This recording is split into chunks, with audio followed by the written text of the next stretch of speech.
Salut, là j'ai envie de parler vite fait là, des gens là, qui se moquent un peu des végétariens là, pour les taquiner. Que comme quoi s'ils se retrouveraient dans une île déserte où il y aurait qu'un cochon à manger ou une poule à manger pour survivre. Disons que bah, déjà que le cochon, bon, il doit faire dans les 300 kilos, bon ok c'est très bien, mais bon après faut le vider, faut le machin et tout le bordel.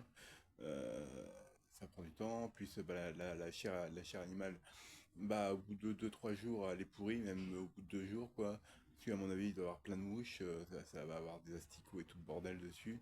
Donc, bah, le mieux, ce serait de l'enterrer, éventuellement avec des feuilles et tout, pour que ce soit au frais. Mais même ça le conserverait pas. Donc, bah, je préfère garder la poule ou le cochon en vie. Déjà, bah, comme ça, ce sera mon pote. Je serai pas tout seul sur l'île.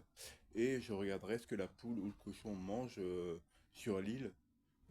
Et donc, bah, je regarde ce qu'il bouffe, et comme ça, bah, si lui s'intoxique pas, bah, en théorie, ce qu'il bouffe, moi, je peux le manger aussi. Donc, en gros, bah, le cochon ou la poule, bah, ce serait mon guide.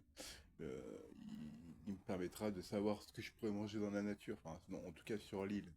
Et une île déserte où il y a qu'un seul palmier avec une poule, ça n'existe pas des petits îlots. Enfin, si, ça existe, mais disons, se retrouver sur ça, limite, je préfère aller couper l'arbre et, je sais pas, me foutre sur la planche et sur ouais, sur le tronc d'arbre et me laisser flotter et me laisser, disons, le courant océanique me guider sur les plages. Bon, après, il peut se passer que je peux passer des jours et des jours comme ça, donc il va falloir que je me protège au niveau du soleil, pour pas choper de coups de soleil. Il y a des risques de coups de soleil et dhydratation.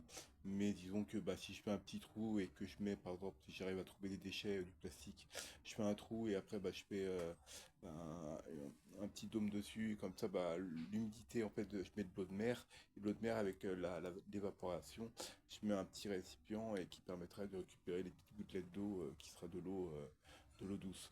Et c'est pareil sur les feuilles, quand s'il pleut, bah, sur les feuilles d'arbres, bah, je peux retrouver de l'eau sur les plantes pour boire. Et en tout cas, bon, en tout cas, pour ce qui est de la nourriture, bah, c'est pas ce qui va manquer, parce qu'il suffira juste d'écouter, enfin, de regarder ce que la poule, le cochon, peu importe l'animal, ce qu'il mange, et moi, je pourrais le manger derrière. Donc, en fait, les gens qui disent, ouais, bah, tu as bouffé quoi? Bah, j'écoute la poule, le cochon, l'animal qui est avec moi, quoi.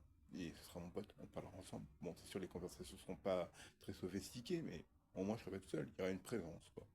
J'aurai un ami. Et donc, voilà.